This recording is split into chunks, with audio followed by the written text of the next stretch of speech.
예, 오늘 회의가 정상적으로 진행돼야 된다는 의견에 저도 뭐 공감을 합니다. 그러나 왜 지난번에 업무 보고가 제대로 진행이 안 됐는지는 다 아실 겁니다. 보훈처 문제, 인물위한 행진국 이 문제 때문에 오늘로 넘겨져 왔는데 그거에 대해서는 아무런 성과가 없고 거꾸로 여당이 정부 여당이 야당이 발목을 잡는다. 이런 식으로 얘기하는 것은 이거는 참 인정할 수 없습니다. 인정하기 어렵죠.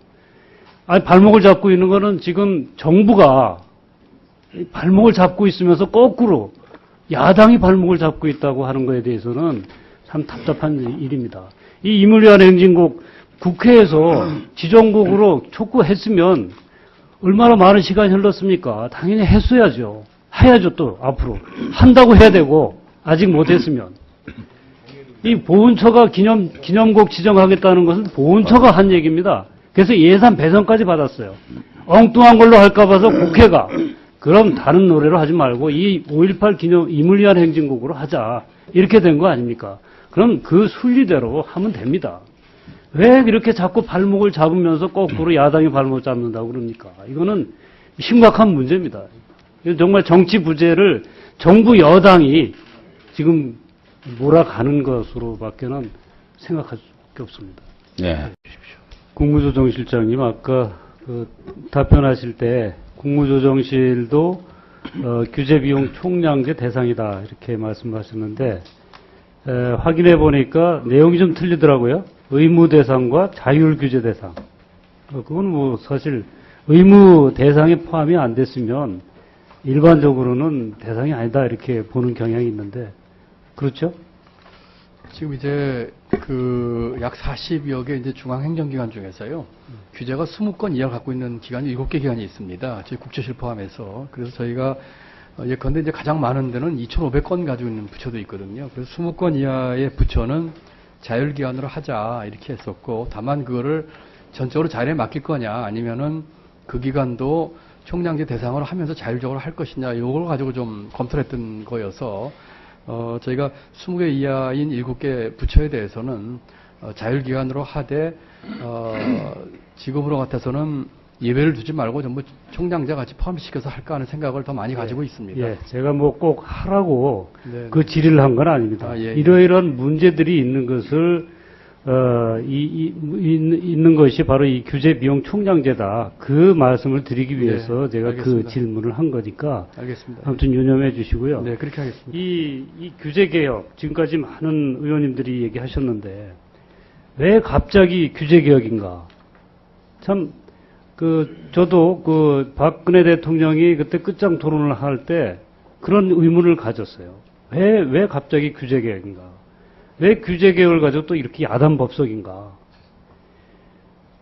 실제로 박근혜 대통령은 그렇게 생각하는 것 같습니다. 규제를 완화를 중심으로 한 개혁을 하면 투자가 활성화되고 그 투자 활성화가 일자리로 이어진다.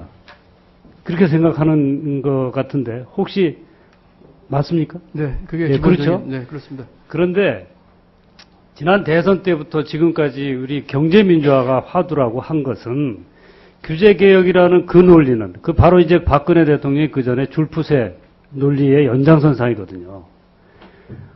규제를 풀고 세금 줄이고 법질서 세운다 그 얘기 아닙니까? 그 연장선상에서 이 얘기를 하는 것 같아요. 그런데 경제민주화가 왜 시대적인 요구가 됐습니까? 이 규제를 푸는 거 가지고는 경제활성화가 안 되고 일자리가 늘어날 수 없다. 한계에 봉착했기 때문에 경제민주화를 얘기한 겁니다. 그렇죠? 경제민주화란 중소기업 같이 발전하고 중소상공인이 같이 살 수 있고 또 노동소득이 전체 임금 총액은 늘리고 격차는 줄이고 시간은 단축하고 이렇게 할 때 이 내수가 발전해서 경제 활성화를 통해서 경제 발전이 이루어진다. 이 논리 아니었습니까? 그런 논리로 박근혜 대통령이 대선 후보 시절에 경제민주화를 했고 경제민주화를 하겠다고 약속을 한 거죠. 그런데 이제 와서 그 경제민주화를 폐기 처분하려니까 뭔가 머쓱하고 뭔가 할 말이 없고 하니까 역공을 취한 거다. 이런 생각밖에 안 들어요. 그 역공이 바로 규제개혁이에요. 저는 이런 방식으로 해서 우리 경제가 활성화되기 어렵다 이렇게 봅니다. 경제민주화와 함께 또 다른 시대적인 요구가 됐던 게 뭐였습니까? 지금도 그건 변함이 없습니다. 복지 확대 아니었습니까? 보편적 복지냐 선별적 복지냐 논쟁은 있었지만 그러나 복지 확대에 있어서만은 여야가 동일했습니다. 지금도 이제 이를테면은 간병인 제도가 있습니다. 간호사를 2배로 늘리면 간병인이 필요 없다는 거예요. 간호사 일자리는 상당히 좋은 일자리입니다. 그 좋은 일자리를 2배로 늘림으로써 간병 때문에 고생하는 보호자들, 많은 서민들이죠. 그리고 간병인들도 엄청 고생을 합니다. 이런 것들을 해결할 수 있는 거 아니냐. 사회복지사 문제도 마찬가지입니다. 이런 것이 일자리를 늘리고 또 내수를 확대하고 그렇게 함으로써 경제가 활성화되는 이런 개념으로 경제민주화와 복지가 얘기됐던 겁니다. 단순히 뭐 퍼주기다 또는 뭐 이렇게 약자를 보호한다 이 개념이 아니라 우리 경제가 지속 가능한 발전을 이루기 위해서는 이 방법밖에 없다 해서 나온 말이에요. 근데 그거를 복지 쪽은 재정 부족으로 못하고 경제민주화는 재벌 때문에 못하다 보니 이제 할 말이 없어진 거죠. 할 말이 없어지니까 규제개혁이라는 엉뚱한 얘기를 떡 끄집어내고서 끝장 토론이다. 야단 법석인 거라고 생각합니다. 어떻게 생각하십니까? 의원님 그 말씀 취지는 잘 알겠습니다. 그런데 이 규제개혁 또는 경제민주화, 복지 확대 이런 문제가 서로 간에 이 양립 불가능한 그런 개념이라고 생각하지는 않습니다. 예를 들면 그 정부의 지금 국정과제 중에서도 경제민주화와 관련된 국정과제가 22개가 있습니다. 그 중에 저희가 판단할 때 한 10개 정도는 입법도 완료를 했고, 나름대로 그 추진했다고 생각을 합니다. 그래서 이번에 이제 규제에 이제 방점을 둔 것이 경제민주화나 복지 확대를 이 도외시한다거나 이런 개념이라기보다는 같이 병행해서 끌고 갈 가치이자 추구해야 될 방향이지요. 그래서 다만 그 규제 문제가 이번에 이렇게 크게 대두된 것은 지금의 이런 여러 가지 상황을 봤을 적에 이 돈 안 드는 투자인 규제를 통해서 아까 의원님 잘 지적하신 것처럼 일자리와 투자 활성화를 하자 이런 얘기죠. 그렇다고 해서 경제 민주화나 복지 확대를 이걸 도외시하거나 이건 뭐 그런 건 아니라고 생각을 합니다. 그래서 같이 좀 균형 잡히게 봐주시면 어떨까 이렇게 생각이 듭니다. 네, 수고하셨습니다. 자, 마지막으로 김기식 의원님 질의해 주시기 바랍니다. 새정치연합 김기준 의원입니다. 국무조정실장님. 네. 규제개혁은 필요합니다. 네. 근데 왜 규제개혁이 지금 문제가 되고 있습니까? 규제개혁을 정상적으로, 상시적으로 정말 개혁적인 방향으로 조용히 추진하면 왜 이런 문제가 생깁니까? 이걸 캠페인으로 하니까 대통령이 나서서 끝장 토론이다 뭐다 해가면서 캠페인으로 하니까 공정거래위원회가 정상적으로 규제해야 될 것도 풀려고 그러고 산업연구원장이 자신의 직책이 무엇인지도 잃어버리고 규제 개혁적으로 얘기를 하고 이런 문제가 생기는 거 아니겠습니까? 어떻게 생각하십니까? 규제 개혁은 뭐 꼭 필요하죠. 있는 말씀대로. 그리고 이제 과거 정부에서도 이제 규제 개혁에 대해서 많은 노력을 기울이고 나름대로 성과도 많이 있긴 했었습니다만 지금 이 시점에서 특히 일자리 문제라든지 경제 활성화 문제 또 우리 경제 체질 혁신 문제 또 공무원의 그 일하는 행태의 변화를 위해서 특히 이제 더 중요한 시점인 것 같습니다. 간단히. 네, 그래서 지금 뭐 조용히 할 수도 있겠습니다만은 이 문제가 워낙에 이제 큰 문제로 우리 국정과제 좋습니다. 뭐 그런 필요성 같은 것을 제가 부정하지는 않습니다. 그러나 네네. 그게 제대로 기능을 해야 되는데 이 규제 비용 총량제만 해도요. 규제 비용을 총량으로 따져서 그만큼을 새로 만들면 없애겠다 그거 아닙니까? 이 규제라는 게 뭐 물건 하나하나 세듯이 따로따로 독립되어 있는 게 아니고 서로 연관이 되어 있는 경우가 대부분 아니겠습니까? 이를테면은 환경 오염 물질을 줄이는 그런 규제가 있단 말입니다. 네. 그러면은 그런 것이 오히려 거꾸로 환경오염 물질을 줄이기 위해서는 자동차 신기술을 발전시키고 또 뭐 여러 가지 환경산업에 신기술이 발전하는 계기가 또 됩니다. 그렇죠? 그렇습니다. 예. 그러니까 어느 한쪽에서는 규제지만 또 다른 쪽에서는 상당히 중요한 또 그렇습니다. 문제가 되고 이런 경우가 있는데 이런 걸 어떻게 구분하냐 말입니다. 이런 거를. 의원님- 또한 뭐 공정한 비용 산출도 역시 문제가 됩니다. 노동 문제라든가 무슨 뭐 환경 문제, 사회 안전망과 관련된 문제를 어떻게 비용으로 계산할 겁니까? 이러한 이런 무리 있는 접근이 항상 문제를 일으킨다고 생각을 하는데 그 점에 대해서 한번 말씀해 주세요. 의원님 규제 비용 총량제 오늘 얘기가 많이 나오고 있습니다만 조금 혹시 오해하실 것 같아서 제가 먼저 말씀을 올리면은 모든 규제를 다 규제 비용 총량제로 묶는 것은 아닙니다. 예를 들면은 저희가 아직 지금 조사 중에 있습니다만 등록된 규제가 15,000건이 있는데 그 중에 저희가 대충 규제 비용 총량제의 대상이 되는 거, 또 감축 목표를 제시한 것에 모수가 되는 규제 수가 대충 한 11,000건 정도로 예측을 하고 있습니다. 그 말씀은 한 4천여 건 정도로, 뭐 숫자가 정확하지는 않겠습니다만 정도는 규제 총량제나 감축에서 제외가 되는 소위 좋은 규제 또는 꼭 필요한 규제다 이런 말씀을 드립니다. 그래서 주로 경제활동 또는 기업활동과 관련된 규제를 대상으로 하고 있다는 말씀을 드리고요. 물론 이 좋은 규제, 나쁜 규제가 딱 잘라지는 것이 아니기 때문에 정책의 우선순위를 봐야 되겠습니다만 아까 김영주 간사님 질문하실 때 얘기 드린 것처럼 꼭 필요한 규제에 대한 것은 거기서 전부 다 빠지는 것으로 되어 있다는 것을 이해해 주시면 감사하겠습니다. 이렇게 의원님, 무리한 추진이 항상 문제를 일으킨다는 점을 다시 한번 말씀을 드리고요. 네. 의원님 좀 예.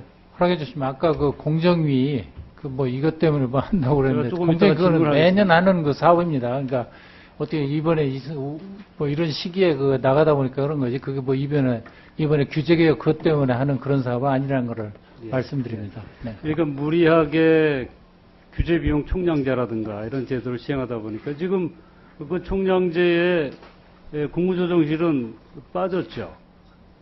저희도 들어가 있습니다. 들어가 있습니까? 들어가 있습니다. 예. 그리고 총량제 아까 다른 의원님도 질문 계셨습니다만은 비용으로 계산이 안 되는 건 제가 등급제를 보완으로 대상에서 제외한 걸로 알고 있는데 제외돼 있는데 규제 건수가 20건 이하인 데는 아니 어찌 됐든 말이에요. 아니 제외돼 들어가 있습니다. 총량제 같이 들어갑니다. 아무튼 그건 다시 한번 확인. 예, 그렇게 하겠습니다. 공정거래위원장님, 예. 지금 소비자 생협 경우에 예. 비조합원들은 이용을 하지 못하도록 지금 돼 있죠. 예, 그렇게 되어 있습니다. 예. 보통 이거 소비자 협동조합 같은 경우는 그 성격상 폐쇄적이라기보다 좀 많은 사람들한테 오픈되어 있는 성격이 강하지 않습니까? 그래서 다른 나라에서도 이런 부분들은 규제를 안 하는 그런 측면이 많습니다. 이거를 요번에 지금 이제 정무위 법안으로도 올라와 계류 중인데요. 요건에 대해서는 이 소비자협동조합이 좀 더 원활한 발전을 위해서도 비조합원들이 그 협동조합을 이용할 수 있도록 하는 게 필요하다고 보여지는데요. 어떻게 생각하십니까? 글쎄, 저희 나라는 다른 나라가 조금 다른 것이 이 비조합원까지 다 이용하도록 하면은 이게 지금 현재도 생활협동조합이 성장 속도가 그래도 건실하게 잘 되고 있거든요. 그런데 그걸 외부로 더 확대해버리면은 이게 자칫 잘못하면은 골목상권 침해 논쟁으로 이게 번질 우려도 있다. 그래서 저희는 조금 걱정을 하고 있는 분야입니다. 그래서 지금도 현재도 좀 뭐 성장률이 낮고 그런 모르는데 다른 분야보다는 그래도 상당히 건실하게 잘 발전하고 있다. 이런 점을 좀 고려를 해 주셨으면 오히려 이렇게 생각을 하고 급속한 있습니다. 성장이 우려가 된다 그 말씀이시네요. 그렇죠. 골목상권에서 또 반발하고 지금 그렇잖아도 이거를 조금 현재 있는 규제도 사실 뭐 가입할 때 뭐 금전적인 부담을 크게 주는 것도 아니고 1,000원, 2,000원 뭐 이렇게 하고 또 그 지역에 살면 다 가입할 수 있거든요. 그래서 그런 여건을 지금도 뭐 제한은 하고 있지만 상당히 느슨한 제한에 불과하다. 근데 이것까지 푼다고 그러면은 좀 골목상권 이런 데서 들고 나면은 저래서 굉장히 부담스러운 측면이 있습니다. 그 부분에 대해서는 예. 사실 그 급속한 성장이 오히려 우려스러울 정도가 되는지 예. 이 부분은 추가로 한 다시 번 더 한번 또 설명을 드리겠습니다. 검토를 해보고 예, 예. 그 부분에 대해서는 저희 방으로 한번 예, 그렇게 그 하겠습니다. 검토 자료를 예. 예. 네. 그 국민권익위원장님 네. 강원도 양구군의 군 사격 훈련 지역 때문에 문제가 되고 있는 거 아시죠? 네, 알고 그 있습니다. 동면에서 해안면으로 옮기면서 지금 그 포 사격을 훈련을 하는데 그 포탄이 동네를 상공으로 가로질러서 그 건너편에 떨어진다는 말씀 아닙니까? 네. 이것 때문에 그 주민들이 굉장히 불안해하고 실제로 그 언젠가는 중간에 불발탄이 떨어진 적도 있다고 하는데 네, 이 2월 점에 달에- 대해서 국민권익위원회가 좀 적극적으로 나서서 갈등을 해결해 줘야 된다고 생각하는데 어떻게 생각하시죠? 네, 저희들한테 뭐 민원으로 제출된 것은 아니지만 저희들이 언론 보도를 접하고 그 담당 과장으로 하여금 현장 확인을 좀 해보도록 제가 지시를 했습니다. 그래서 지난주에 다녀왔는데 이제 2016년도까지는 그 사격장 자체가 이전할 것으로 지금 예정이 되어 있고요. 예산도 다 반영이 되어 있다고 합니다. 그리고 이제 잠정적으로는 그 이번에 수동으로 전환해서 포사격을 하는 과정에서 이런 사고가 발생했는데 그런 수동의 포사격은 중단하기로 이렇게 부대장이 주민들한테 약속한 것으로 이렇게 확인이 됐습니다.